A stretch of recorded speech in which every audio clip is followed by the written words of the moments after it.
Assalamualaikum warahmatullahi wabarakatuh. Sahabat muslim yang dirahmati oleh Allah Subhanahu wa taala, semoga kita selalu dalam lindungan Allah Subhanahu wa taala. Insyaallah pada kesempatan ini kita akan berkisah sedikit tentang seorang laki-laki yang menjadi rebutan bidadari syurga. Sahabat muslim yang dirahmati oleh Allah Subhanahu wa taala. Seorang laki-laki yang menjadi rebutan bidadari syurga adalah Julaibib radhiyallahu anhu. Namanya menunjukkan kalau ciri fisiknya yang kerdil dan pendek.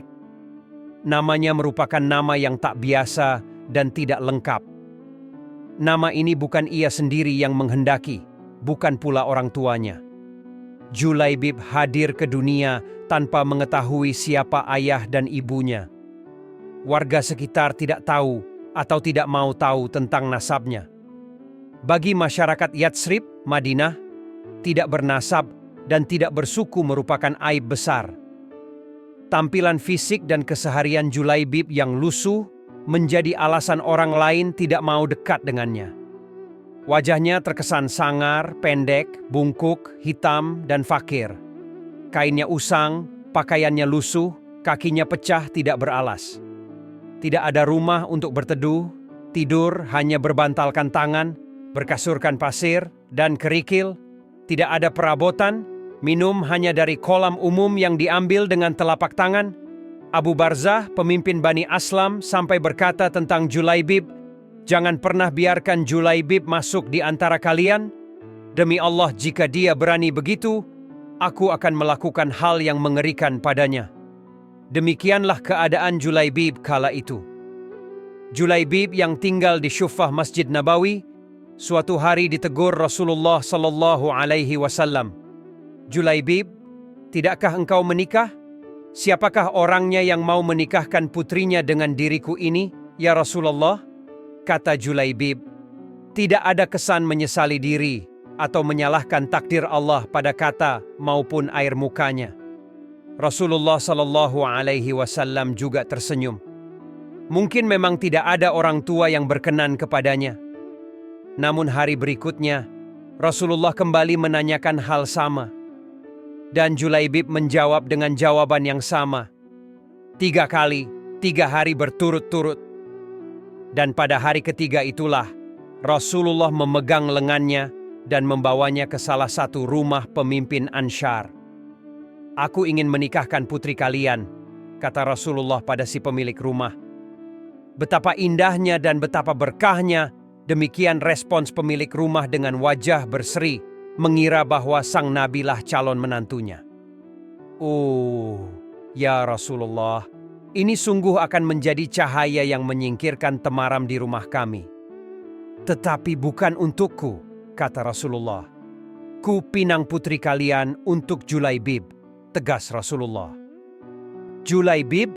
nyaris terpekik ayah sang gadis. "Ya, untuk Julaibib," kata Nabi. "Ya Rasulullah, saya harus meminta pertimbangan istri saya tentang hal ini," kata ayah sang gadis.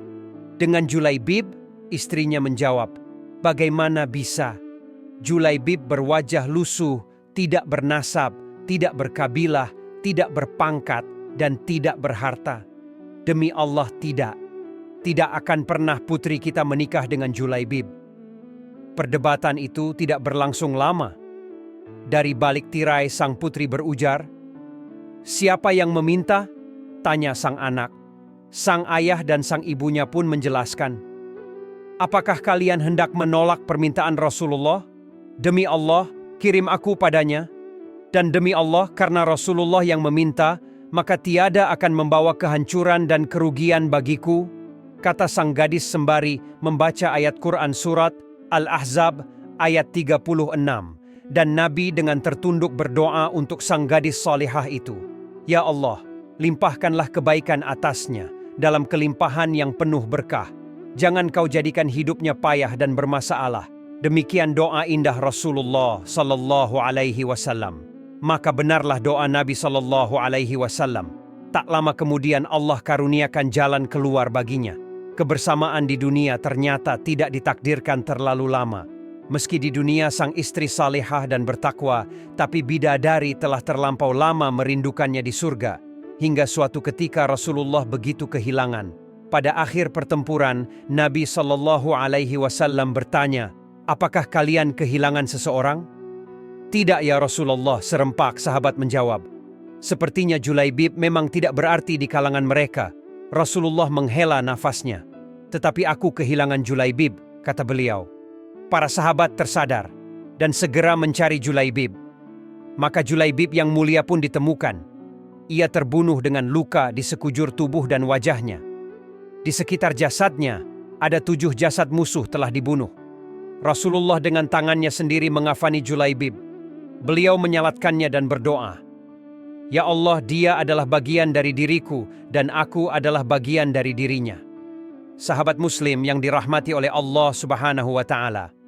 Demikian kisah Julaibib yang akhir hayatnya berakhir syahid. Rupanya memang tidak seelok para bangsawan, harta tak sebanyak yang dimiliki para raja, namun bidadari surga berebut menginginkan sosoknya. Mudah-mudahan bermanfaat bagi kita semua. Amin yang Rabbal Alamin. Assalamualaikum warahmatullahi wabarakatuh.